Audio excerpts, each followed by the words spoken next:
NASA SWAT team raids 75-YO grandma, forces her to defecate herself, to steal her moon rock.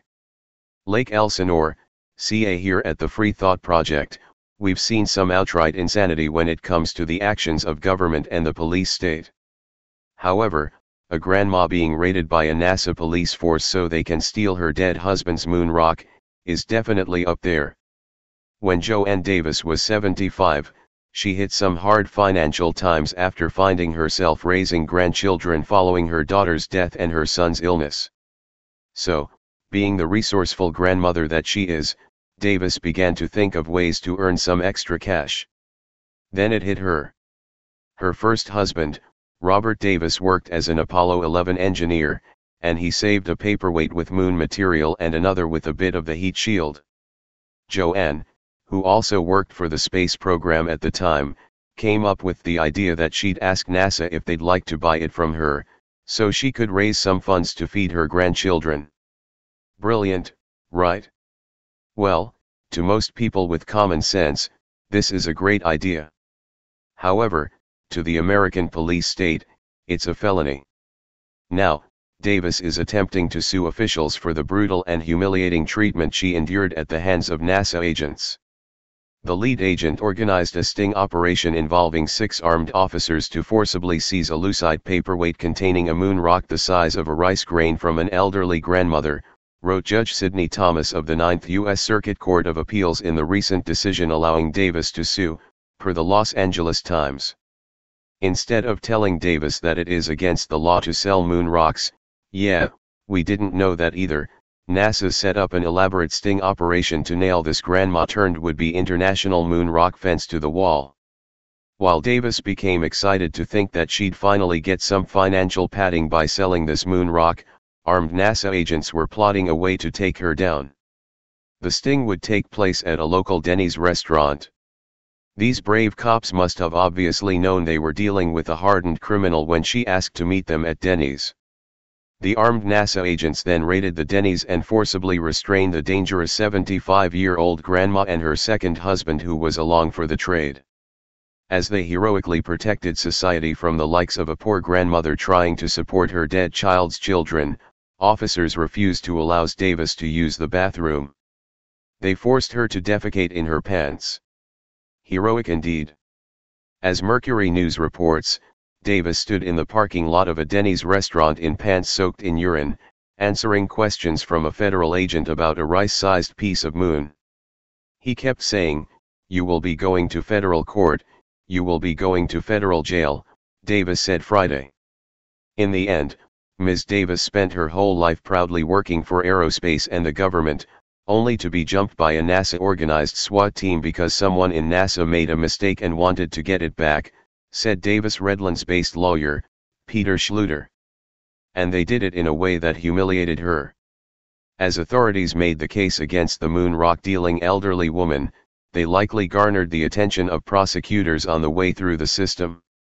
Eventually, those prosecutors would drop the case against Davis. However, not before she'd be arrested and brutally humiliated by NASA agents. In this week's ruling, according to Newser, the judges said Davis made a case that the detention violated her constitutional right regarding unreasonable seizure. She is suing agent Norman Conley, who had no law enforcement interest in detaining Davis for 2 hours while she stood wearing urine-soaked pants in a restaurant's parking lot during the lunch rush, wrote Thomas. In what world would it be considered in the interest of public safety to organize a sting operation, carried out by a team of armed agents, to kidnap and cage a woman for selling her dead husband's moon rock to feed her grandchildren? Well, apparently, this world. As Mercury News reports, Davis' son died 7 months after the incident. If Davis, who will be 80 next month, is successful in her suit, she says she would like to build a picnic area at Whitefish Lake in Montana as a memorial to both her son and her daughter.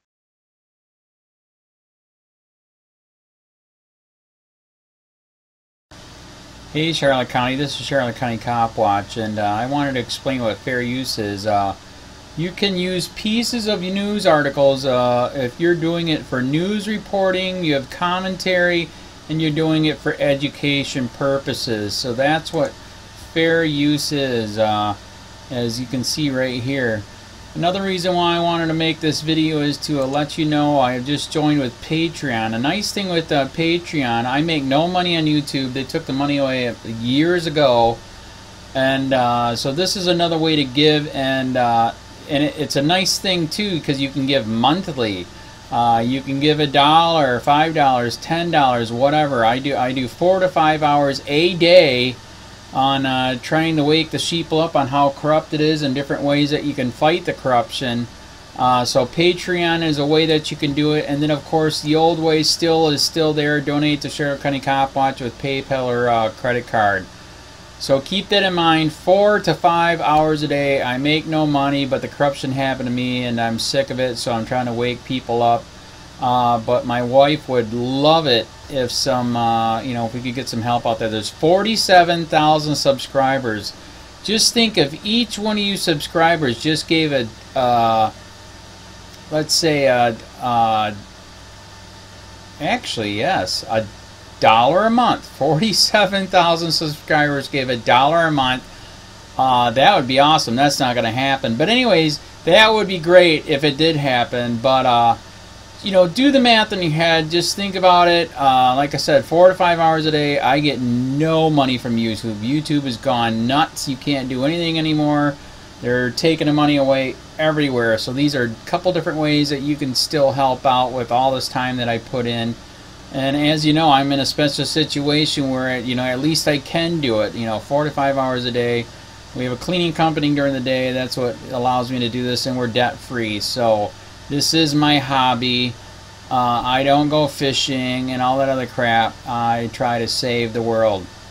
So help me out to make the wife happy, man. In fact, if you guys did give $1 a day, and there was 47,000 of you, and you did it, and each of you gave $1, and that was every month, oh my God, yes, I could quit. I could start suing them. Another idea too that we have is, if I got, some funds, we could actually contact everyone that has been ticketed and or arrested and put in jail and start sending them postcards to let them know we're here, and to see if everything went all right, and if it didn't, find out their story. So we could even do more investigations and more lawsuits. Lawsuits take money.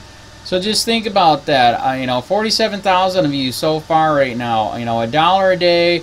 $1 a month on Patreon, or $5 a month Patreon, 10, 20, whatever. Just do the math in your head. Help out. This is a lot of work every single day. Thanks.